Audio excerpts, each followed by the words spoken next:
You're watching Two Sides with Riyah Abdul, and you know that once the story breaks, once it's trending, we get to bring it to you right here and we get to dissect it.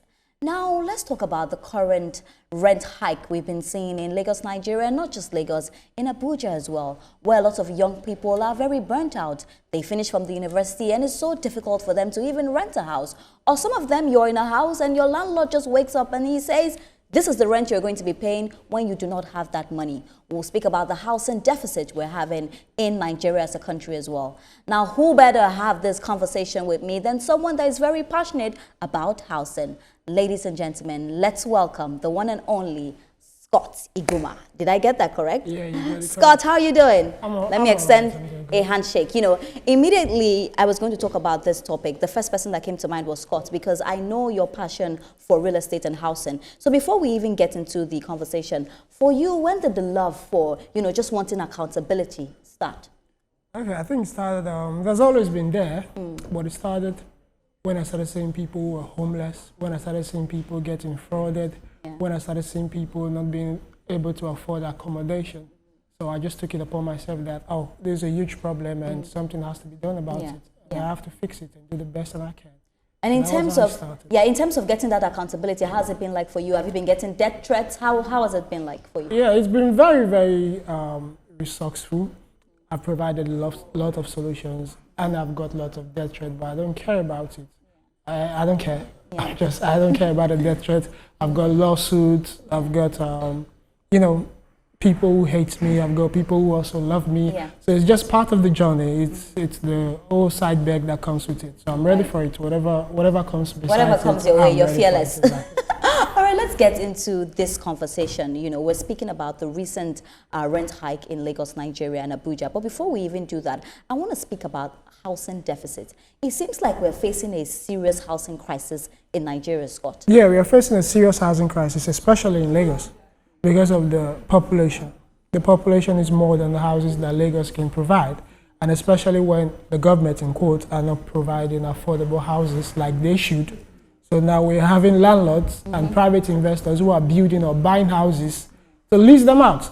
And we have a system that there is no price control. So a landlord can wake up today and increase his rent. And when the neighbor of that landlord sees, oh, my neighbor who is a landlord has increased the rent, or my friend who is a landlord has increased rent from 4 million naira to 6 million naira, let me do the same. So everybody is just exploiting their greed with the real estate sector. And when we talk about price control, the landlords will tell you that, were you there when I was buying materials to, build my house? So you cannot tell me about price control. Because you mentioned it, I was going to speak about it later, but you already mentioned it. How do we now, really work on price control when we have landlords that will tell us that, do you know how much I bought cement? Do you know how much I bought blocks? They are now, making it look like the economy is the reason why they're increasing the rent to that level. Nigeria as a people, first of all, we don't like to take responsibilities for our actions, our wrongs. We like to blame somebody else for it. So the best thing they can do is to blame it on SMIT, the price of SMIT, the price of fraud, the price of ETC. But that's not true. You just want to exploit your greed. There's no price control, yes, we know, but you just want to exploit your greed with it. It's not because we have an economic situation with the cost of materials, but it's not the margin that you're using to. How can you just move your rent from 6 million to, let's say, 10 million? You're moving the rent from an individual 6 million to 10 million, you're giving that person a quick notice if they are not ready to pay. So that's not, and some of those houses were old houses, by the way. Yes. So you didn't build them 2 years ago. Some of those houses were 10 years built, 5 years built, but you're just capitalizing on the fact that the economy is porous and you want to use it to exploit your greed. So it's more of greed exploitation, not economic meltdown. All right, but when we talk about housing deficit as well, some will argue that, the government is doing well, especially Lagos State. Some will argue that, they've been bringing houses, they've been giving houses to people for lower prices. Yeah, Lagos State government are doing well. They can't catch up with the demand, they can't catch up with the population, but they are doing well and they can also do better. But they are trying to provide some houses. But we also need to provide as deep as low affordable houses. And when I mean, we can either build long condos, 1 bedroom, 2 bedroom apartments and make it affordable for the populace of the state. And we can also do research, like for example, Makoko. Makoko is not something you should destroy or maybe, put sand fill and start building high-rise houses. That's the culture of the people. They want to live in water. So why don't we research and find out how we can create new type of woods that we can build proper structure in that makoko. We can recycle plastic and build a proper structure in that makoko. You don't have to destroy it. We can build it properly with the same and just make it beautiful. We have roadside farmhouses in other countries in Europe. We have farmhouses that are built with wood. We have Venice as well. We have Venice. We have farmhouses. So why don't we build it there? And I should even want to go and live in Makoko because of the environment that it provides, the waterway, and it's going to be beautiful. But when we don't research, because one thing about innovation is to make things cheaper. And it's one of the things we need to copy from China. But here in Nigeria, our innovation is to make things more expensive. That's what we think innovation is. But it's actually to make it more cheaper. So we need to research on how we can build really good affordable houses. Affordable houses. But let's go into the real estate world now and go into private sectors. A lot of people are doing real estate. A lot of people say real estate is very lucrative. I mean, we've seen how lucrative real estate is right about now. And then you see the private sector, they build their houses and all of that, and they put a certain price tag on it. Some of these houses, the road that even leads to the house is not good, but they have built a very beautiful house, and then they just give it a price tag. Now, talking to our real estate, personnel that do real estate, do you think that, the recent hike is because of really the amount they buy the blocks and the cement and everything, or because oftentimes we just say is greed is greed. Do we really look at the other side?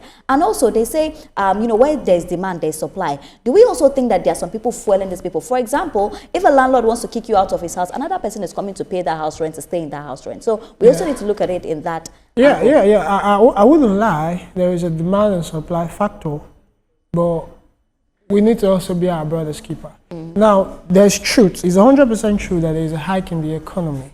But right now, the economy is even going down a bit. The naira is catching up with the dollar. The economy is getting stable to an extent, but the price is not coming down. That is where the greed factor comes in. Yes, there's a demand and supply issue. Yes, there is a high cost in materials issue. But that was way back 2023, 2024. But right now, it's catching up. But they're still not bringing the price down. It's a culture in Nigeria. Once it goes up, they wouldn't take it down. It's all boiled down back to that same greed. They just use demand and supply to cover up the actual greed. They use high cost of material to cover the actual greed. When materials also go down, do they say it? When prices of some certain goods go down, they don't say it. They don't reduce the prices. And sometimes I care less about the price of the house if at least it matches the value. Exactly. But it doesn't match the value. They are building houses without proper ventilation system. The structures are poor, the plastering are poor, the tiling system poor, bathroom, everything poor. They just want to build and just make money. They don't even care if you have fresh air. A lot of Nigerians and Lagosians are going crazy because they are not having enough oxygen. No windows. You can hear your neighbor talking sometimes from your own house. From your own room. So they don't care. They don't put in those things in considerations. All they just care is, I want to make money, I want to make money. And they build estates, they build courts. They don't even care to put a park. They don't even care to put green area. That takes me to some of the houses that, the parking space, you have to wake up 5 of your neighbors before you can drive out. It's crazy. They don't put all those things in consideration when they are planning their structure. All they put in consideration is ×2. How can I make money?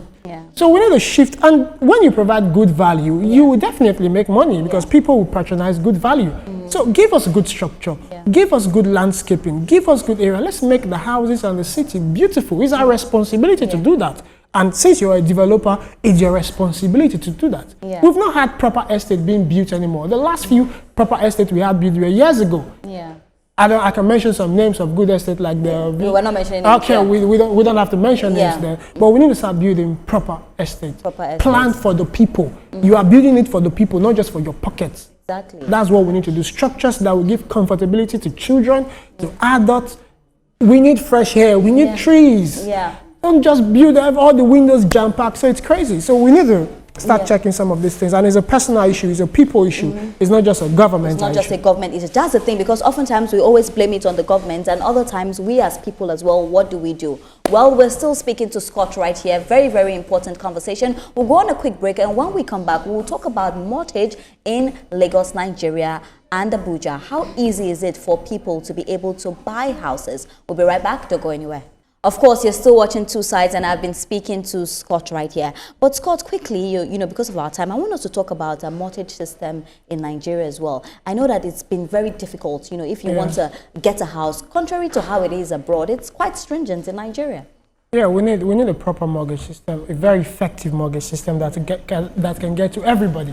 We currently have a mortgage system in Nigeria, but it's not getting to everybody. The information is not out there, so we need a proper mortgage system, and we need a considerable interest rates, so people who are low-income earners can access the mortgage system. Because if you have a mortgage system that the interest rate is crazy and overpriced as well, then it's still for a certain class of people, it's still for a certain group of people, and it won't get to everybody. And we are still building classism in the same mortgage system that is meant to provide solution for everybody.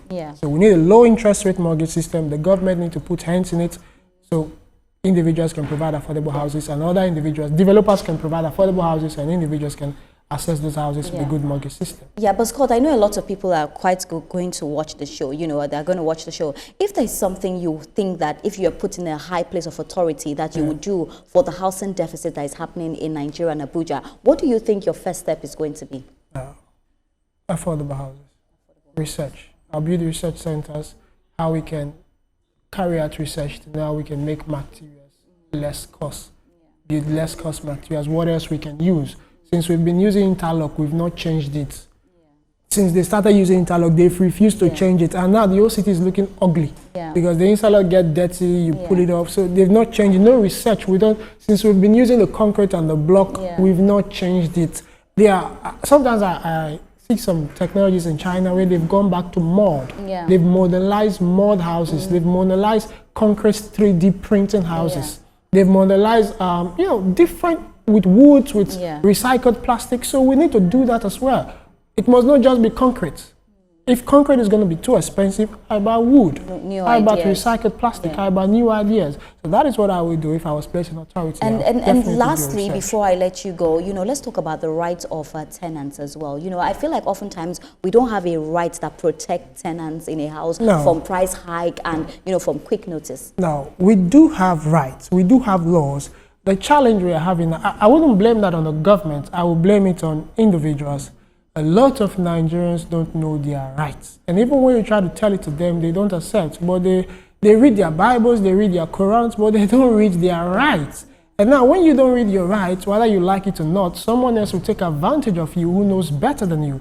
So if you know your rights, when some persons reach out to me and Scott, oh, my landlord gave me a quick notice. Or my landlord increased my rent from 4 million naira to 8 million naira, what can I do? I simply tell them, go and read the rights, the tenancy rights in your state. Arm yourself with that right, and then you will know what best to do. Should you take the law? Should you take your landlord? Should you write to your landlord with a lawyer, or should you just create peace and find a way to settle it? So Nigerians need to start understanding their rights, because when you know your rights, I wouldn't want to cheat you. Someone can cheat me now because you know Scotty Guma knows his right. I will take you down. Of course, of course. What a fantastic conversation that we've had here today. I'm just hoping that the conversations will lead to change. Especially, I love where you just hammered on knowing your rights is very important, because often people, they just serve you with keep notice, you start crying and start calling God when you are supposed to, you know the right thing to do. So yes, Scott, thank you so much for joining me right here on the show. Well, that's all we have for you. Until next time with Two Sides with Riyah Abdul, I'll see you.